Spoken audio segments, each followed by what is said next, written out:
Dear friends, today I will be showing you two cases of soft cataract with a poorly dilating pupil.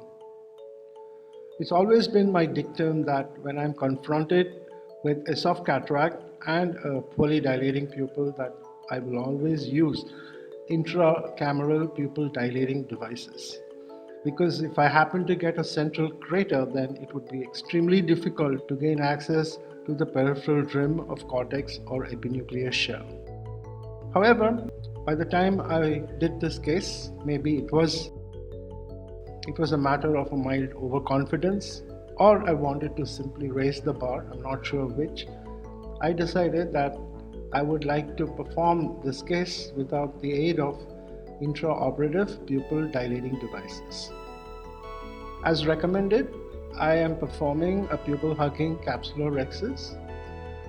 Try to create as large a capsulorhexis as is feasible and possible under such cases.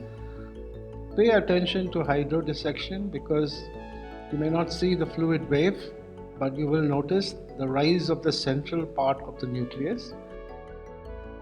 And then I am attempting phacoemulsification under reduced settings. In this case, a flow rate of about 28 and a vacuum of 280 cc per minute, and using a power of about 20 to 25% in the pulse mode.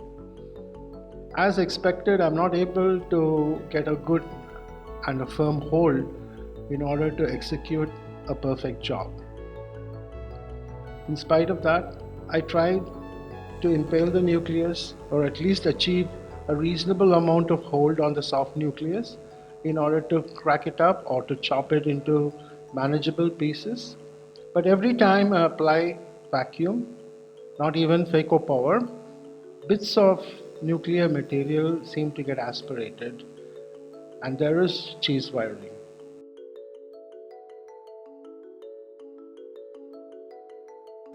Things are taking a turn for the worse because just as I feared, I'm ending up creating a small central crater which I wanted to avoid at all cost.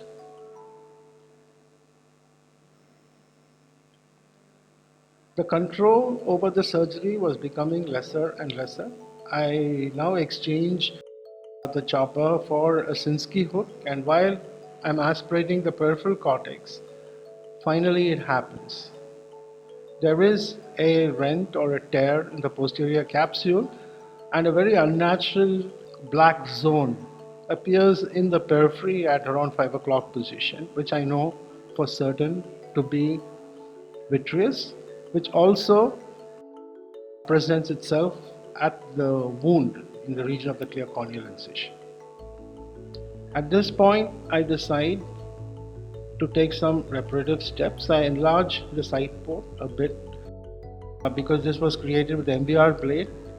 I enlarge it to at least 1.25 millimeters to allow the irrigation cannula to go in, and I use a vitrector to clear the vitreous, and in a very gentle manner vitrectomy is performed, keeping the vitrector port facing you so you know what you're actually cutting. Do not cut the capsulorhexis margin and do not chew up the pupillary edge. So staying just underneath the iris plane, I am performing a vitrectomy, and at the same time I'm trying to break down the epinucleus and cortex conglomeration that is seen in the periphery into smaller bits in order to remove, but I find that the vitrector is not able to remove this cortical remnant. The best way to get it out into the anterior chamber is, I think, is using a Sinskey hook. So with a Sinskey hook, I'm able to get this epinucleus and cortical remnants onto the anterior chamber. The incision of 2.8 millimeters is too small to express this cortical remnant out of the eye.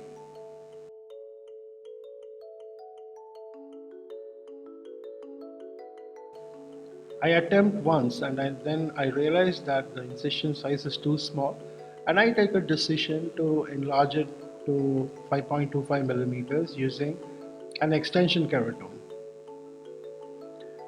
Visco expression is probably the best way of debulking this epinuclear remnants, simply because it is dry, it doesn't hydrate the vitreous, and also by using viscoelastic, which will tamponate the vitreous as well.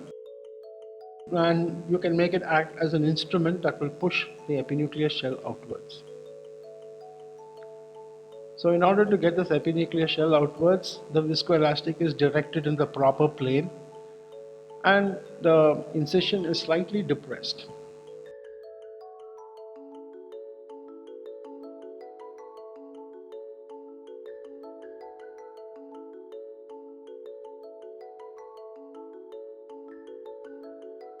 I'm sure now that I have got most of the cortex and epinucleus out, and I perform a little more anterior vitrectomy, trying to clear as much of the cortex as possible from behind the iris. And you can see that I'm pretty much succeeding in the attempt. A vacuum of 150 to 200 millimeters of mercury is used. The bottle height is kept at around 60 and the maximum cut rate of 800 cuts per minute, which is what my machine has to offer, is used.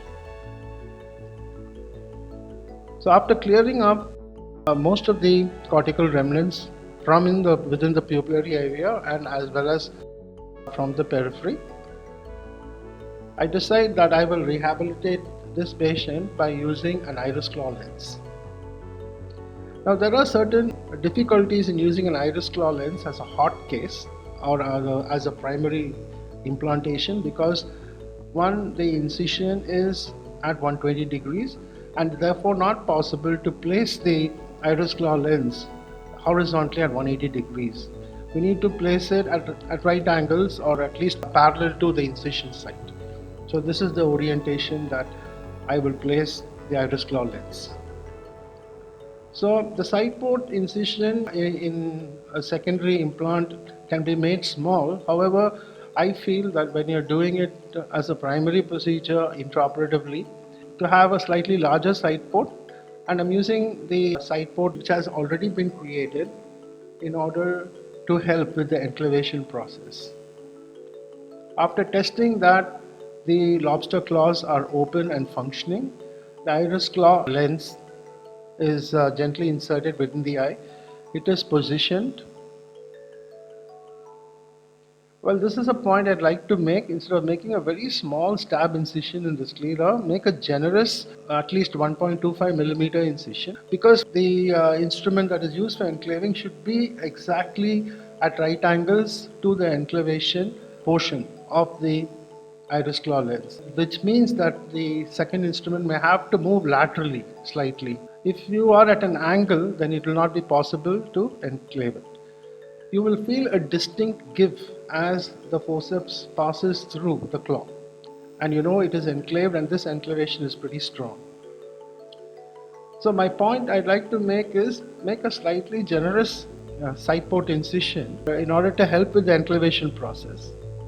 Because the incision is closer towards 11 o'clock, it's pretty difficult to grasp it with a straight forceps, so I'm using an angled McPherson forceps to grasp it.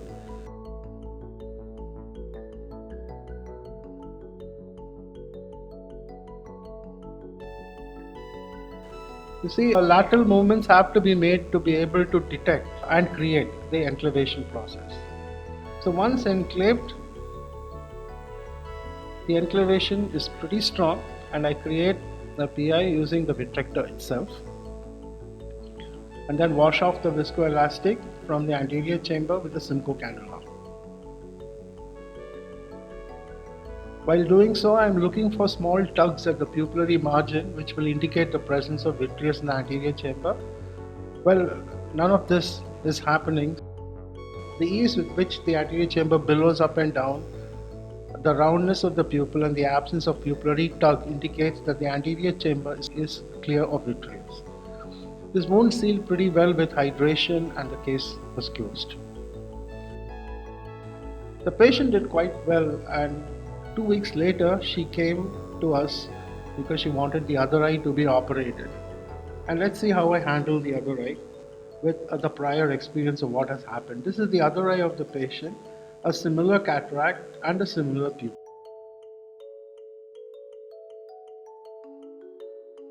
So poorly dilating pupil and a soft cataract.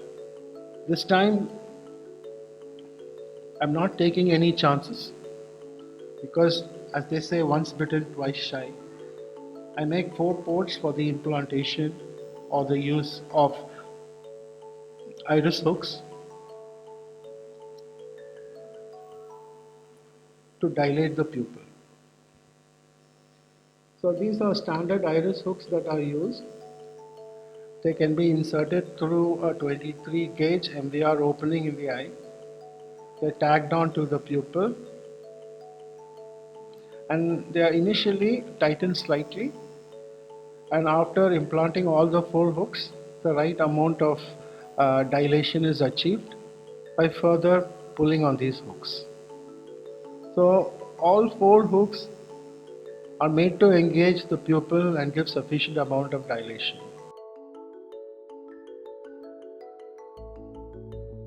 Iris hooks can be reused. That's why you see that 2 of them are of different types as compared to the other 2. Now once I've got a rectangular pupil and I'm quite happy with the size of the pupil, I go ahead with the surgery.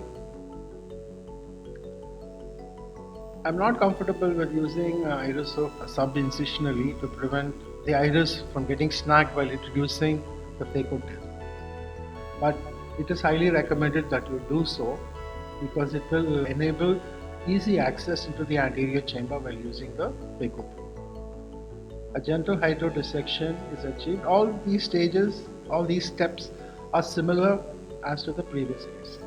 The central core of the nucleus rises, and now I'm going to attempt the removal of this soft cataract. And the same settings is what I use. Pulse mode, 28 cc flow, 280 millimeters of mercury vacuum. And once again, I try to attempt the direct chop using vacuum assisted direct chop. And once again, I find that I'm quite helpless because the soft cataract is simply cheese wiring. And even with the usage of minimal vacuum, portions of the nucleus seem to get aspirated in a very unpredictable manner.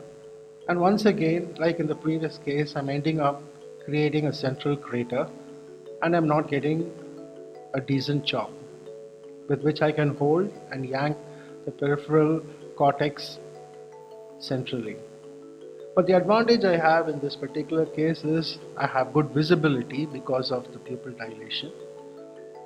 I exchanged the chopper for a Sinskey hook and I yank the peripheral cortex, and once I do that with the help of Sinskey hook, I'm able to flip the soft cataract over, and once I flip it, then the rest of the procedure becomes child's play because with simple phaco gulp I'm able to completely remove the nucleus in a matter of seconds. Therefore, an enhanced visibility of the peripheral cortex and epinucleus is imperative, especially when you are operating on soft cataracts. And this is the reason why I strongly recommend that some form of pupil dilating devices are used, especially when you're handling soft cataracts.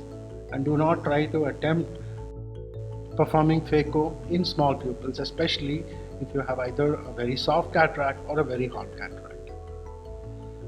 The cortical aspiration is also pretty simple because of the great visualization. And I noticed that when I pull the phaco tip out, there is a little amount of fluid that's spreading under the Burgess space. It's not a zonular dialysis, it's just fluid seeping there. When I inject visco, I'm able to flatten the capsule. The IOL is then inserted or injected directly into the capsular bag.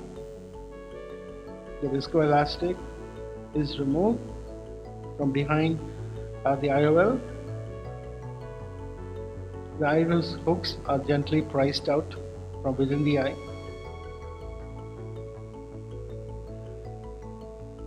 So there are several ways of removing these iris hooks. You just need to push behind the stopper in some models, and it can be removed in others. You have to physically move the stopper behind in order to grasp and remove it from within the eye.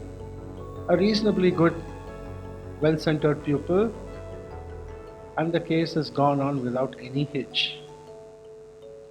So the message is very clear that a simple device and a simple step like inserting an iris hook or a pupil dilating device, as you can see, has completely changed the complexion of the surgery.